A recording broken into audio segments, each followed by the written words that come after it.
Israel regarding the Global Sumud Flotilla after Israeli forces intercepted 39 boats carrying aid and activists. He has described it as an act of banditry by the Israeli administration against civilians in international waters. He has claimed that the Israeli government is showing no willingness to allow peace to develop. Listen in. Küresel Sumud filosuna yönelik haydutluğu lanetliyorum. İsrail yönetiminin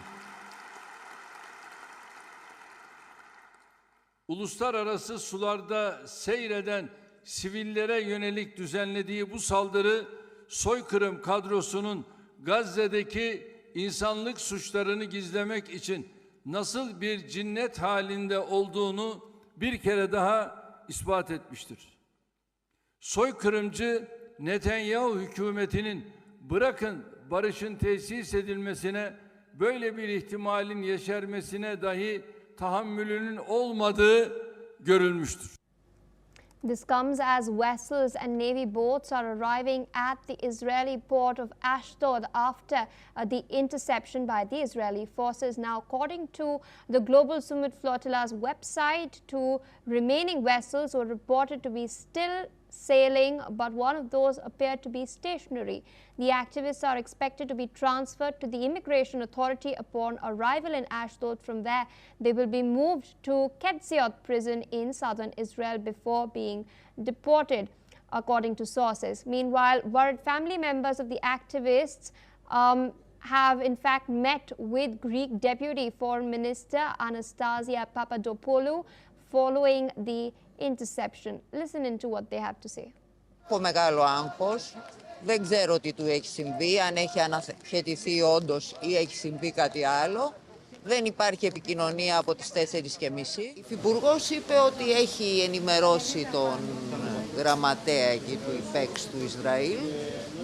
Της έχει πει ότι είναι 27 άτομα, δεν έχουν καμία λίστα, ούτε έχει γίνει αναγνώριση. Άρα ποιοι 27, τι 27, και προβλέπεται να γίνει αύριο το πρωί. Αυτό που ζητούμε είναι να επιτραπεί άμεσα η ταυτοποίησή τους, να υπάρξει συγκεκριμένη και εξειδικευμένη, εξατομικευμένη ενημέρωση για τον καθένα και την καθεμία που κρατείται στις φυλακές του Ισραήλ και να γίνουν όλες οι απαραίτητες ενέργειες έτσι ώστε να επιστραφούν άμεσα στην Ελλάδα, χωρίς φυσικά να ασκηθούν οι οποιασδήποτε κατηγορίες ή να υπάρξει οποιαδήποτε νομική συνέπεια, γιατί αντιλαμβάνεστε ότι αυτό το οποίο συνέβη ήταν μια απαγωγή, μια έκνομη ενέργεια του κράτους του Ισραήλ, το οποίο επενέβη σε διεθνή ύδατα και απήγαγε στην πραγματικότητα Έλληνες πολίτες, οι οποίοι μετέφεραν ανθρωπιστική βοήθεια στη λωρίδα της Γάζας.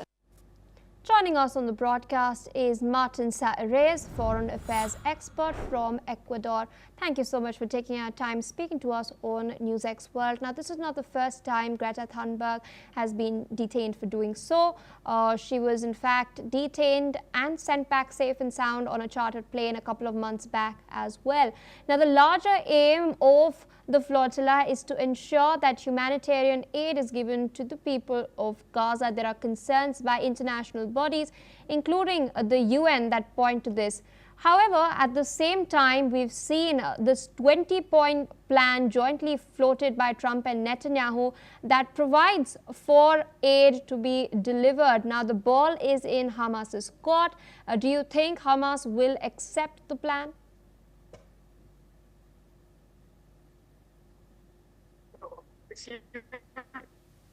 Stripped,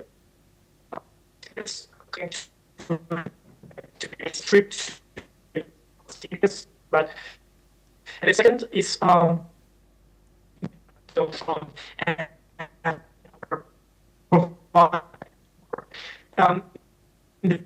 the thing is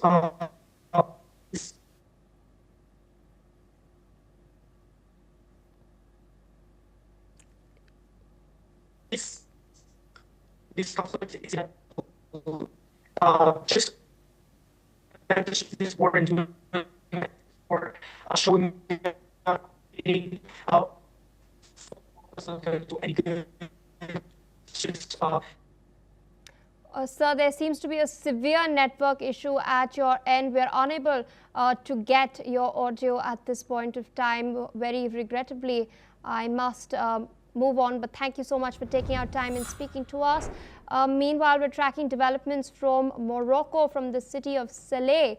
The aftermath of violent protests has left buildings, including financial institutions, severely damaged and charred.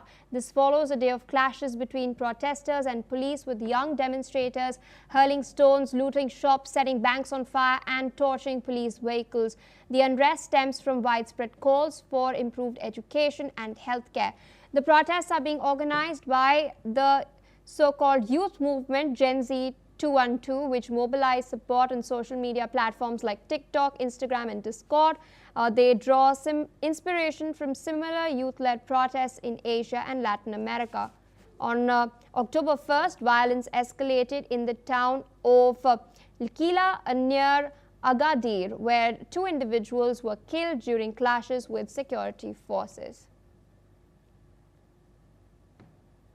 Due to paucity of time, this is all we have for this bulletin. We'll be back with more after a quick short break.